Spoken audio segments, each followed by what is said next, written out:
keadilan hadir dan masyarakat kita mendapatkan kepastian hukum hak atas tanahnya. Dan ini juga kita niatkan untuk memberantas praktik-praktik mafia tanah. Siapapun yang terlibat tentu kita harus mengambil tindakan yang tegas.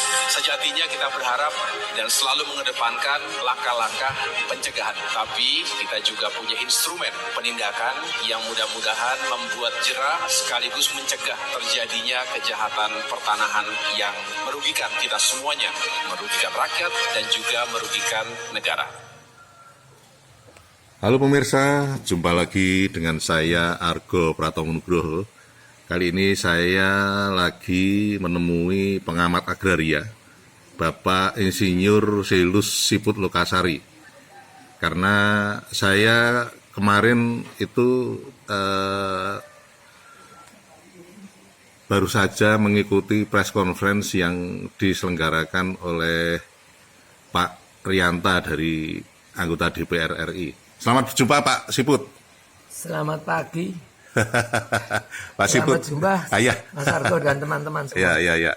Pak Siput, ini saya ingin tahu pendapatnya Pak Siput sehubungan dengan kemarin kan tadi saya sudah sebut ada pertemuan wartawan bersama anggota DPR RI Pak Rianta ya, Komisi 2 ya.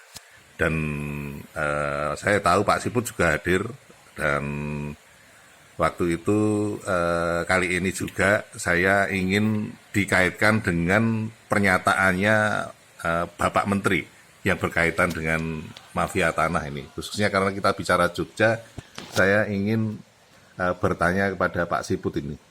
Menurut Pak Siput itu sebetulnya seperti apa ini sekarang ini implementasinya di Jogja ini? Ya kalau kita yang disampaikan Mas Argo Ya. itu tentunya dan juga yang disampaikan Pak Rianta, Ya. Komisi 2 DPR RI, Ya. itu kan tentang perpanjangan sertifikat hak guna bangunan atau SHGB di atas tanah negara. Ya. Kalau tentang hal itu sebetulnya dari Pak Menteri maupun Pak Rianta itu sudah sangat jelas. Pak Menteri beliau dari eksekutif, kemudian Pak Rianta dari legislatif. Pada intinya beliau berdua menekankan bahwa permasalahan tanah ini itu harus ada satu kepastian hukum dan juga berpegang kepada suatu asas legalitas. Nah, sehingga kalau kembali ke masalah HGB, asas legalitas dan kepastian hukumnya itu apa? Ya tentunya sertifikat. Demikian pula tak kurang Bapak Presiden kita kan juga sudah berulang-ulang.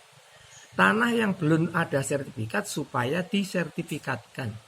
Agar supaya tidak diserobot oleh orang-orang yang tidak bertanggung jawab atau yang Pak Menteri sebutkan tadi mafia tanah. Ya kan? Ya. Nah, maka dari itu sekarang kalau tanah-tanah yang sudah bersertifikat yaitu dalam bentuk sertifikat hak guna bangunan, jelas di situ adalah hak bangunan hak GB di atas tanah negara.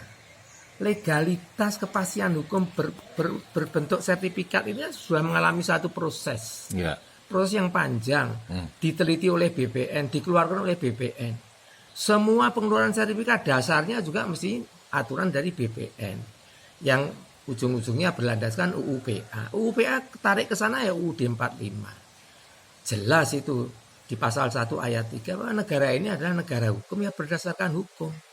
Jadi sebetulnya kalau sudah begitu ya sertifikat tinggal dibaca dari pihak Kanta ya ini ya. Ya. Tinggal dibaca aja sertifikatnya seperti apa, hak guna bangunan apa di atas tanah negara, ya langsung diperpanjang. Mau pakai alasan apa lagi? Apalagi sudah ada satu pedoman juga.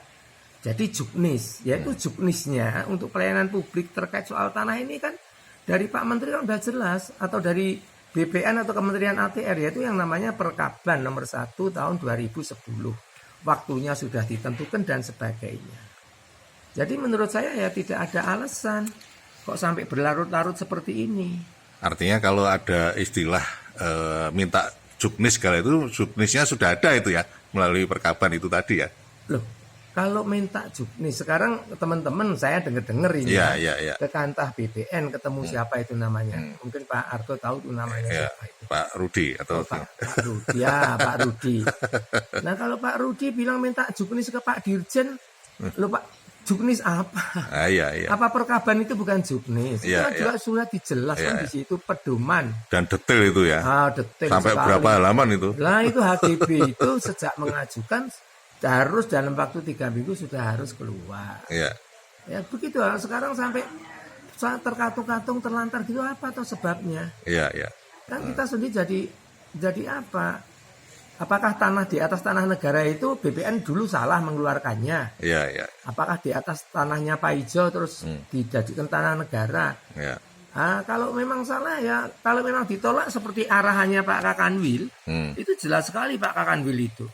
Segera diproses, keluarkan sertifikatnya. Ya. Kalau tidak, ya ditolak. Tulis di situ alasannya apa. Nah itu kalau minta juknis kan sudah menyimpang, mengabaikan perkaban, mengabaikan Pak Menteri tadi, mengabaikan dari legislatif, mengabaikan dari apa kepentingan keadilan sosial. Iya toh. Ya. Nggak ada kepastian hukum toh. Jadinya Pak Kakantah itu membuat sekalian tidak ada kepastian hukum. Iya. Nah, terus bagaimana itu? Ya masyarakat silakan aja lapor ke ORI. Iya. Itu dari sisi mengenai maladministrasinya itu sudah juga seperti pengarahannya Pak Rianta dan juga Pak Menteri tadi. Apa itu? Lapor ke ORI atau lapor ke mana? Ya ke KPK kan Pak Menteri bilang ada kerugian negara. Iya toh tanah negara dijadikan tanahnya orang itu bukan korupsi apa? Iya. Terus kemudian apa lagi?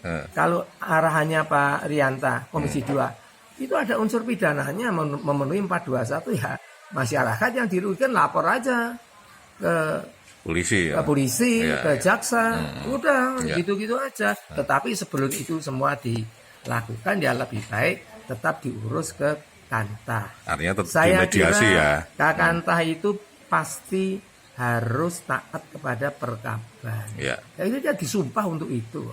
Taat kepada Pak Menteri.